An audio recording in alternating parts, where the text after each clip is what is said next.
ہے انسان، اور محنت کے لیے وقت دیا 23 سال۔ 23 سال میں اللہ کے نبی نے محنت کی، اور جس خطے میں آپ صلی اللہ علیہ وسلم کو اللہ نے محبوب فرمایا کہ یہ خطہ انسان میں سے گر چکا ہے، انہیں درندے بن چکے تھے، انسانیت کا نام نشان نہیں رہا، جو اپنی بچیوں کو زندہ گڑھا کھود کر زندہ دفن کر دیتے تھے، یہاں تک معاملہ پہنچا۔ پڑا ہوا خون کھا جاتے ہیں، کوئی حلال حرام کی تمیز نہیں ہے، کوئی قافلہ خیریت سے نہیں گزر سکتا، جو اس خطہ عرب سے جو قافلہ گزرتا اس کو لوٹ لیتے، عورتوں کو بانی بنا کر بھیج دیتے، مردوں کو غلام بنا کر بھیج دیتے، ان کا سارا مال چھین لیتے، کسی کی عزت محفوظ نہیں، کسی کا مال محفوظ نہیں، کسی کی جان محفوظ نہیں، اتنا ظلم کی چکی چل چکی تھی۔ لیکن اس علاقے میں میرے محبوب صلی اللہ علیہ وسلم کو اللہ نے محبوب سمجھا، محبوب صلی اللہ علیہ وسلم نے آ کر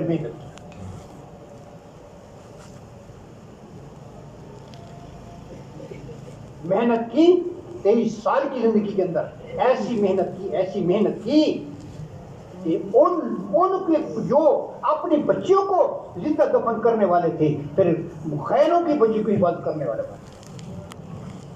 میرے محبوب صلی اللہ علیہ وسلم نے جب عدی بن حاتم مسلمان ہونے کے لیے آیا تو آپ صلی اللہ علیہ وسلم نے فرمایا، عدی تو کیا دیکھ رہا ہے کہ یہ سارے غلام غریب میرا کلمہ پڑھ رہے ہیں؟ عدی ایک وقت ایسے آئے گا کیسے کسرا پکا ہوگا، اور کسرا کا تاج ادھر ہوگا، کسرا کے کنگن ادھر ہوں گے، کسرا کی شہزادی جہاں باغ بنا کر کھڑی کر دیتے ہیں۔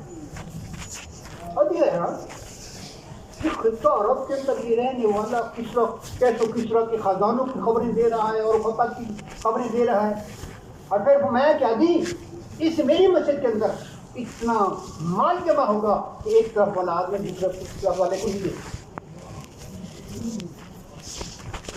دنیا کا خزانے یہاں ہو۔ عدی ایک عورت یمن سے چلے گی، یمن میں صنعا ایک شہر ہے، وہاں سے ایک عورت چلے گی، اکیلی ہوگی، اونٹی پر سوار ہوگی، مکہ معظمہ آئے گی، پھر مدینہ منورہ پہنچے گی، ایک انسان بھی بری نگاہ سے دیکھنے والا نہیں ہوگا۔ ابھی حیران ہوا، یہ عرب کے خطے سے باہر نکل رہے ہیں، اس طرح معاملہ ہو نہیں رہا، یہ کیا ہوگا؟ یہ سارے غلام غریب لوگ ہیں۔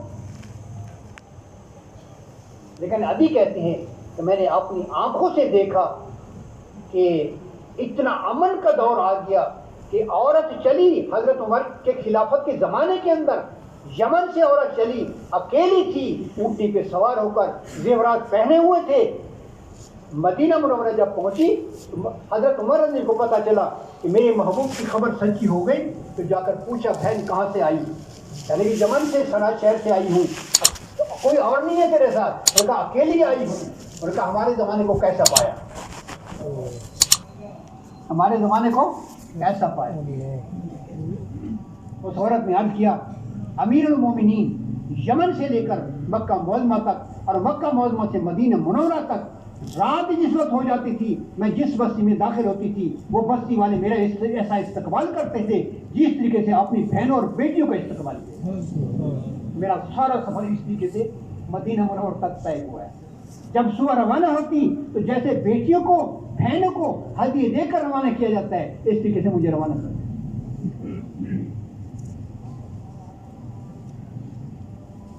یہ دور اللہ نے دکھایا، اس دعوت تبلیغ کی برکت سے اللہ نے اپنے نبی کو بھیجا، نبی نے دعوت شروع کی، اللہ نے کہاں سے کہاں پہنچا دی۔ جو حکومت ایک کے اوپر حکومت کرنی چاہتی تھی، یہ ساری دنیا کی حکومت کی۔ ابو حریرہ رضی اللہ عنہ ایک ملک کے اندر ایک عورت کے غلام تھے، وہ عورت اونٹ پہ سوار ہو جاتی اور کہتی چلتے اونٹ پر چل، ننگے پاؤں چل، چلتے اونٹ پر چڑھ، تیرے لیے اونٹ کو ٹھہرا نہیں سکتی، تیری جوتے پہننے کی دیر بھی نہیں ٹھہر سکتی، اور نہ تیرے لیے اونٹ پہ سوار ہونے کے لیے کھڑا ہو سک کر روک سکتی ہوں، چڑھنا ہے تو چلتے اونٹ پر چڑھ۔ اللہ کی شان، حضرت عمر رضی اللہ کے زمانے کے اندر وہ شہر فتح ہوا، اس عورت نے بیچ دیا، یہ بکتے بیچتے حضور کی غلامی میں آ گئے۔ پھر اللہ نے جب عمر رضی اللہ کے زمانے کے اندر وہ ملک فتح ہوا، مال غنیمت حاصل ہوا اور عورتیں تقسیم ہوئیں مجاہدین کے اندر، تو وہی عورت اور حضرت ابو ہریرہ کے حصے میں آ گئی۔ ایک دن وہ دسترخوان لگا رہی ہیں، حضرت ابو ہریرہ رضی اللہ عنہ تسبیح پڑھ رہے ہیں، اور تسبیح پڑھتے پڑھتے انہوں نے پہچان لیا کہ لیکن ننگے پاؤں چل، چلتے ان پر چڑھ۔ عورت دیکھنے لگی حیران ہو کر، کہنے لگی میرے آقا آپ کیا فرما رہے ہیں؟ میں نے کہا مجھے نہیں پہچانا، میں کون ہوں؟ تو میرے آقا میں نے تو نہیں پہچانا، تو کون ہے؟ میں نے کہا میں تیرا ابو ہریرہ وہی غلام ہوں جس کو تو کہتی تھی ننگے پاؤں چل، چلتے ان پر چڑھ۔ آج اس دین کی برکت سے اللہ نے تو جیسی شہزادی کو میرے سامنے باندھی بنا کر کھڑا کر۔ تو میرے بھائیوں، جس وقت انسان اپنی اصلی حقیقت پہ آ جاتا ہے، اللہ کو پہچان لیتا ہے، اللہ کی مان کر چلتا ہے، اپنے نبی کے طریقے کو زندگی میں لاتا ہے، تو اللہ پاک اس کو بلندیوں پہ پہنچاتا ہے۔ بلندیوں کا وعدہ ہے اللہ سے تعلق میں بڑا نہیں ہوگا۔ ایسے امان، ایسا ایمان، ایسی نماز، جو نماز پڑھے آسمانوں سے پکے پکے کھانے اتر گئے، اتروا کر دکھایا، سورج کو روک کر دکھایا مسلمانوں نے۔ آج تو اپنا بیٹا نہیں مانتا، وہاں سورج مان رہا۔ ایک موقع پہ کافروں سے لڑائی ہوئی مسلمانوں کی، عصر کا وقت ختم ہونے لگا، سورج غروب کے قریب پہنچ گیا، کافروں سے مقابلہ ہے۔ امیر قافلہ نے کھڑے ہو کر اللہ پاک سے عرض کیا، یا اللہ اگر سورج غروب ہو گیا لڑائی بند ہو جائے گی، مسلمان کمزور ہیں، تھوڑے ہیں، اور کافر بہت زیادہ ہے، تعداد میں ہیں اور طاقتور ہے، ہتھیاروں سے لبریز ہیں۔ یا اللہ سورج غروب ہو گیا، جنگ بند ہو جائے گی، یہ نئی طاقت لے کر صبح اٹھیں گے، مسلمانوں کو شکست نہ ہو جائے۔ اور دوسری معاملہ یہ کہ ہماری عصر کی نماز جا رہی ہے، یا اللہ سورج کو روک دے۔ دعا کرتے ہی سورج روک گیا۔ کوئی ہے روکنے والا؟ روک کر دکھائے۔ ہمارے اللہ وہ ہیں جو جس وقت ایمان والا اپنے اللہ کا بن جاتا ہے، اللہ اس کی بن کر دکھا۔ اللہ پاک صاف فرماتے ہیں، من کان للہ کان اللہ لہ، تو جو میرا ہو جاتا ہے میں اس کا ہو جاتا ہوں، جس کا میں ہو جاتا ہوں پوری کائنات اس کی ہو جاتی ہے۔ پوری کائنات کو مسخر کر دیتے اللہ۔ اللہ کے بن کر تو دیکھیں، ہم نے اپنے اللہ کو سمجھا نہیں۔ عام آدمی سمجھتے ہیں اللہ میاں کو، اللہ تو اللہ ہے، اللہ تو بڑی بڑی طاقتوں کو منٹوں میں صفا کر کے دکھا دیتے ہیں۔ کتنی قومیں گزری، کسی کو ہوا کے ذریعے سے تباہ کر کے دکھایا، نمروتی قوم کو مچھروں کے ذریعے سے تباہ کر کے دکھایا، ہاں جی، کسی قوم کو ہوا کے ذریعے سے، کسی کو فرشتے کی چیخ کے ذریعے سے، کسی کے 6 شہر تھے کئی میلوں کے اندر، فرشتے کی ایک پر کی نوک کے اوپر اٹھایا اور اوپر لے گئے، پلٹا دے کر مارا، آج تک وہاں کوئی آبادی نہیں۔ دنیا میں پھرو، دیکھو اللہ کی قدرت کے منظر دیکھو، ہمارے اللہ نے کیا کیا۔ آج وہی اللہ ہے، کیوں ہے؟ تو بدل گیا، اس وقت اللہ اور تھا، اب اور ہو گیا۔ ہمارا اللہ وہ ہے جو ہر چیز پہ قادر ہے، کسی کام کے کرنے میں کسی کے اللہ کو ضرورت نہیں۔ اللہ کا ارادہ وجود ہے، کون کاف نون ملنے سے جس چیز کا ارادہ کرتا ہے، کاف نون ملتا نہیں، پہلے کام ہو جاتا ہے۔ تو میرے محبوب نے محنت کی، 23 سال محنت کر کے پوری دنیا کے اوپر اللہ نے مسلمان کو غالب کر کے دکھایا۔ ساری دنیا میں مسلمان غالب ہو۔ سورج رک گیا، وہ سورج کھڑا ہوا، فتح ہو گئی، مال غنیمت حاصل ہو گیا، مسلمانوں نے عصر کی نماز پڑھ لی، سورج رکا ہوا۔ اب صحابی نے کہا یہ تو رکا ہی رہے گا، اس کو تو اجازت ملے گی تو پھر جائے گا۔ یا اللہ ہمارا کام ہو گیا، اس کو غروب کر دے۔ اجازت ملی، غروب ہوا۔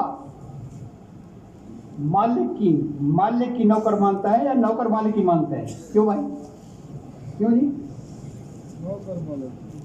مالک رات کو 12 بجے نوکر کو آواز دے، کیا خیال ہے؟ نوکر نہیں آئے گا؟ آئے گا نا؟ اور نوکر مالک کو آواز دے تو کیا ہے، کیا خیال ہے؟